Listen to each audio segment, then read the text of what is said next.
kita sidangkan sesuai laporan dari petugas pihak sidang. Oke, aku banyak banget bangun tidur dar-der-dor dikirimin tentang keadaan sidang PMH. Minum dulu ya. Nggak miring hari ini mah. Tentang PMH, tentang sidang PMH NM PS Reza ya. Kemarin katanya ada rumor NM marah-marah, nyalah-nyalahin hakim, nyalah-nyalahin semua seperti biasa ya. Tapi aku mencoba mengerti karena dia tidak tahu apa-apa. Namanya dia di dalam. Jadi nggak tahu perkembangan berita yang beredar di luar itu faktanya seperti apa. NM juga ini nggak boleh marah-marah ya, harus dikasih apa ya, harus dikasih tahu sama sekelilingnya. Dan saran aku ya, ini timnya ini bagaimana sih, solid apa enggak sih? Aku tuh jadi kasihan sekarang ya, bener-bener kenapa harus begini ya.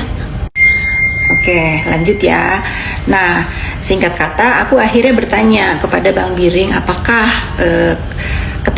ketik NM ini di story ini yang dikirimin sama netizen itu benar. Nah, lawyernya Reza itu ya ketawa aja gitu, kakak mana mungkin, sementara kita itu kepengen banget dokter O ini ada di persidangan sebagai saksi biar kita bacakan hasil putusan pidana antara Reza plus NM gitu kan. Sudah ada tuh hasil putusannya A, B, C, D, dan pada sidang sebelumnya sudah diinformasikan dan sudah disepakati bahwa sidang akan dimulai kurang lebih jam 11. Walaupun misalnya lawyernya Oki ini sama sama Bang Ramzi kalau nggak salah sudah ada di tempat, ternyata dia tidak menunggu dan tidak ngisi buku absen katanya. Kita sudah tahulah namanya sidang itu, kita harus sabar aja nunggu di depan pintu karena apa, ruangannya emang terbatas sayang gitu. Itu yang harus kalian pahami dulu ya awalnya ya.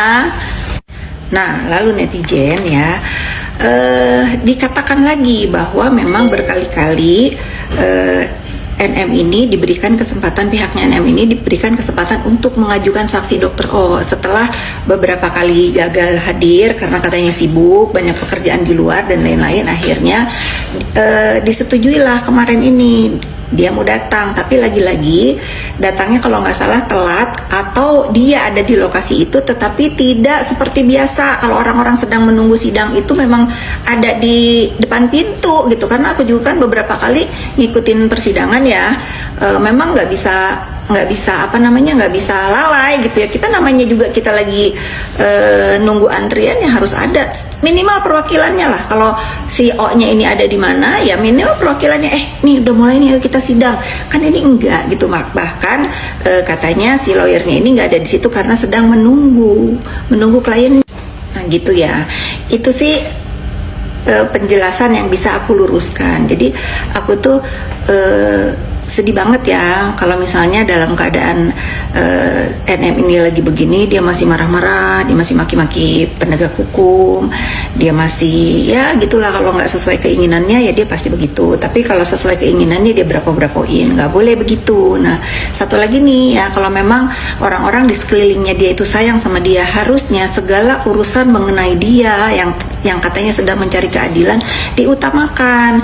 Kalaupun misalnya ada kesibukan apa, harusnya disingkirkan gitulah ya. Kita fokus dulu nih, kalau aku nih fokus dulu, bila perlu dari subuh tuh ada di situ nunggu aja. Karena apa, akan memberikan kesaksian pembelaan terhadap katanya orang yang disayang gitu. Jangan berkali-kali suruh dateng nggak bisa hadir, padahal ini udah tahu ini hari-hari terpenting buat hidupnya yang disayang katanya gitu kan ya.